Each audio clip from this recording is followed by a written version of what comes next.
الرحمن علم القرآن خلق الإنسان علمه البيان الشمس والقمر بحسبان والنجم والشجر يسجدان والسماء رفعها ووضع الميزان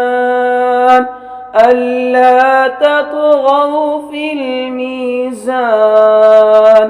وأقيموا الوزن بالقسط ولا تخسروا الميزان والأرض وضعها للأنام فيها فاكهة والنخل ذات الأكمام والحب ذو العصف والريحان فبأي آلاء ربكما تكذبان